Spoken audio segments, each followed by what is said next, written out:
മുണ്ടക്കയിൽ നിന്ന് എം.ആർ. Ajith Kumar, ADGP M R. Ajith Kumar കൂടി നമുക്കൊപ്പം ചേരും. ദീപക് ധർമ്മടത്തിനൊപ്പമാണ് എം.ആർ. അജിത് കുമാർ ഉള്ളത്. ദീപക്, പറയൂ. SKN ഈ മഹാദുരന്തത്തിൻ്റെ രക്ഷാപ്രവർത്തനത്തിൻ്റെ ഏകോപന ചുമതല സംസ്ഥാന സർക്കാർ ഏൽപ്പിച്ചത് കേരള പോലീസിൻ്റെ law and order ADGP M R. Ajith കുമാറിനെയാണ്. എം.ആർ. അജിത് കുമാർ ഇപ്പോൾ NDRFിൻ്റെ IG-യുമായി സംസാരിച്ചുകൊണ്ടിരിക്കുകയാണ്. ദൃശ്യങ്ങളിൽ നമുക്ക് കാണാൻ പറ്റും. തത്സമയം NDRFിൻ്റെ പ്രധാനപ്പെട്ട ഉദ്യോഗസ്ഥർ ഇവിടെ എത്തിയിട്ടുണ്ട്.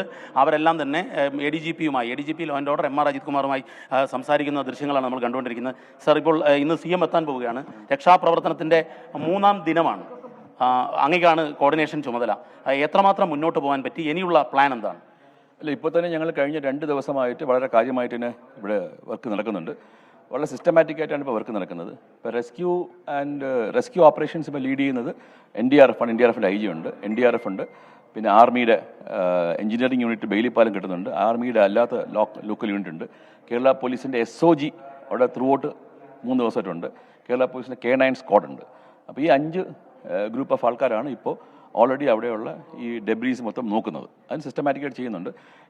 ഇന്നലെ തന്നെ we are able to push in ഏതാണ്ട് 7ഓളം ഹിറ്റാച്ചി മെഷീൻസ് നമ്മൾ പുഴ ക്രോസ് ചെയ്ത് മുകളിലേക്ക് എത്തിച്ചിട്ടുണ്ട്.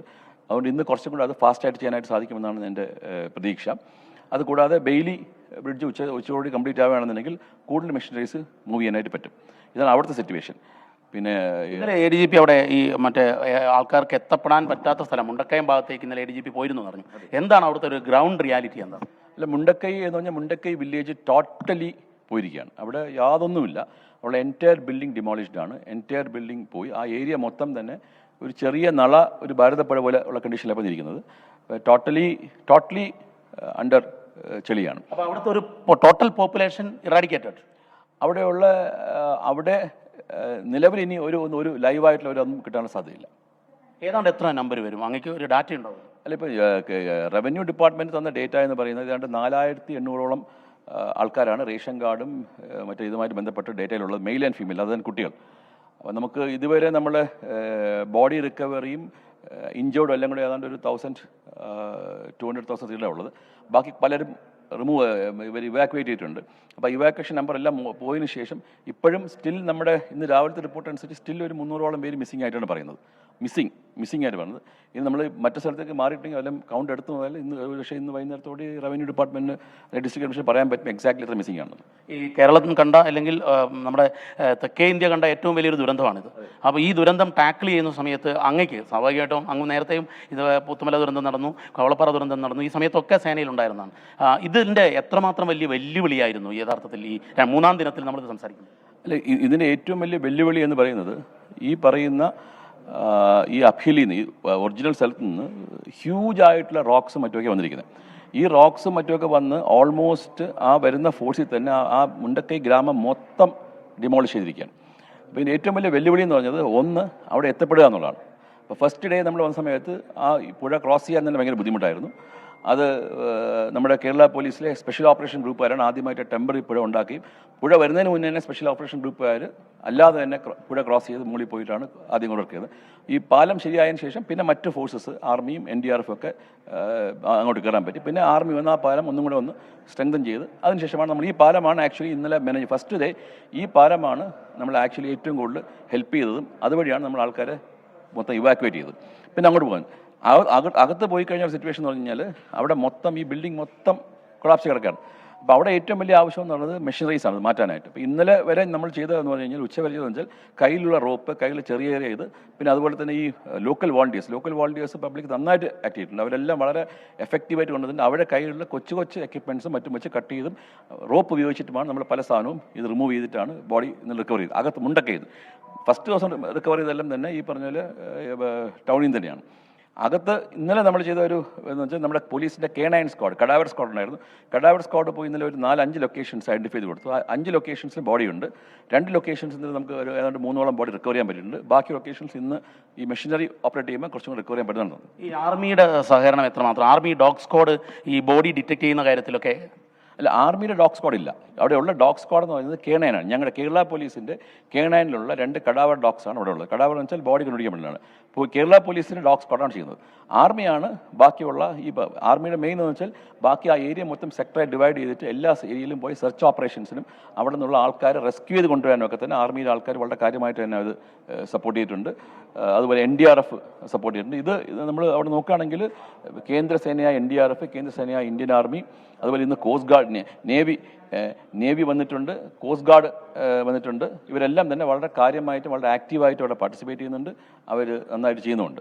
ഇന്നലെ കോസ്റ്റ് ഗാർഡ് വന്നിട്ടുണ്ട്. കോസ്റ്റ് ഗാർഡ് ഇപ്പം നമ്മൾ ചെയ്യുന്നത് വെച്ച് കഴിഞ്ഞാൽ കോസ്റ്റ് ഗാർഡ് വെച്ചിട്ട് നമ്മുടെ മലപ്പുറത്ത് കിട്ടിയ ബോഡിയിൽ അവിടെ ഏതാണ്ട് 56ഓളം ബോഡിയും പിന്നെ ഏതാണ്ട് 30ഓളം ബോഡി പാർട്സ് കിട്ടുന്നുണ്ട്. ഇപ്പോൾ ഇന്ന് നടക്കുന്ന ഓപ്പറേഷൻ എന്ന് പറഞ്ഞത് മലപ്പുറത്ത് ആ സൈഡിൽ നിന്ന് അപ്സ്ട്രീം ഒരു ടീം വരികയാണ്. അതായത് മലപ്പുറത്തെ ഈ നിലമ്പൂർ മുതൽ ഈ ദുരന്തം നടന്ന സ്പോട്ട് വരെ പരിശോധനയ്ക്ക് പോവുകയാണ്. അതെ, അവിടുന്ന് അപ്സ്ട്രീം മലപ്പുറം SP നേതൃത്വത്തിൽ അവിടുന്ന് അപ്സ്ട്രീമിനായിട്ട് ഒരു ടീം വരുന്നുണ്ട്. അതുപോലെ തന്നെ ഇവിടെ നിന്ന് ഡൗൺ സ്ട്രീം ഇവിടെ ഫോറസ്റ്റുകാരും പോലീസും കോസ്റ്റ് ഗാർഡുകാർ വന്നിട്ടുണ്ട്. കോസ്റ്റ് ഗാർഡിൻ്റെ 40ഓളം വന്നിട്ടുണ്ട്. അവർ 2 ടീമായി ഡിവൈഡ് ചെയ്തിട്ട് അപ്സ്ട്രീമും ഡൗൺ സ്ട്രീമും ബോഡി സെർച്ച് ചെയ്യാനായിട്ടുള്ള ടീംസ് ഇന്ന് വർക്ക് ചെയ്യുന്നുണ്ട്.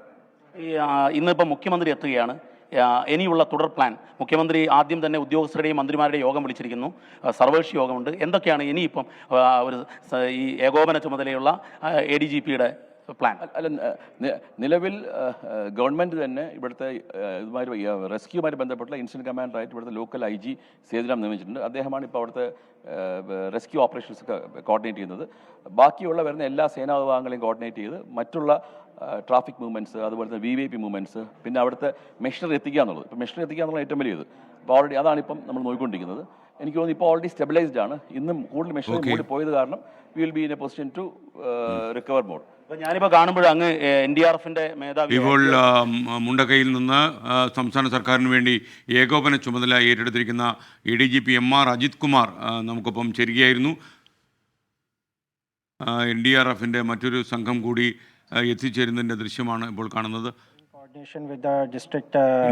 NDRFന്റെ IG ആണ് ഇപ്പോൾ സംസാരിക്കുന്നത്. All the state government agencies, we are already identified the areas where we are trying to recover or rescue. Mostly rescue part is almost over and now it's so. SKN NDRFന്റെ IG MS ബുണ്ടില IPS ആണ് നമ്മളോട് സംസാരിക്കുന്നത്. ഇദ്ദേഹത്തിനാണ് യഥാർത്ഥത്തിൽ വയനാട്ടിലെ ഈ ദുരന്ത നിവാരണ പ്രവർത്തനത്തിലെ NDRFന്റെ coordination ചുമതല. അദ്ദേഹം നിരവധി ഓപ്പറേഷൻസ്, അതായത് NDRF നേതൃത്വം നൽകിയ നിരവധി ഓപ്പറേഷൻസിനെ കമാൻഡ് ചെയ്ത ആളാണ്. My first question is how much task, how many obstacle before you to operate the Wayanad? So as you know, as briefed by ADG sir also, the task is huge because the debris or the sludge has spread it in a very large area. So we are trying to identify, because the resources we have to use it very intelligently to trace out or take out the victims or dead bodies. So that is one. So now the strategy by the administration is to distribute these tasks among the various agencies which are already working, whether it is the state authorities or the national authorities, so that we can pool our resources to get the maximum output from the situation. You have a big experience to manage, operate this type of disasters. Can you differ from Kutch or Uttarakhand before this Wayanad? So see, all disaster will be very different. Landslides have been happening in India in various parts also because of heavy rain or loose soil also. So particularly landslides become a challenging task because normally when it spreads in a very large area, and there will be a lot of debris or sludge under which houses, even human beings will be worried. So it becomes particularly a big challenge to take them out. Deepak Dharmadam നമ്മുടെ NDRFന്റെ IG-യുമായി സംസാരിക്കുകയായിരുന്നു. പ്രിയപ്പെട്ട പ്രേക്ഷകർക്ക് അറിയുന്നത് പോലെ NDRF full ഫോമിലാണ് അവിടെ. അവർ രക്ഷാദൗത്യം വളരെ ഊർജ്ജസ്വലമായി കൈകാര്യം ചെയ്യുന്നു. NDRF ഈ ദുരന്ത നിവാരണ സേന അവിടെ എത്തിയതിനു ശേഷം അടിയിൽ കിടക്കുന്ന മനുഷ്യരെ രക്ഷപ്പെടുത്തി ജീവിതത്തിലേക്ക് തിരിച്ചു കൊണ്ടുവരാനുള്ള ഒരുപാട് ശ്രമങ്ങളൊക്കെ നടക്കുന്നു.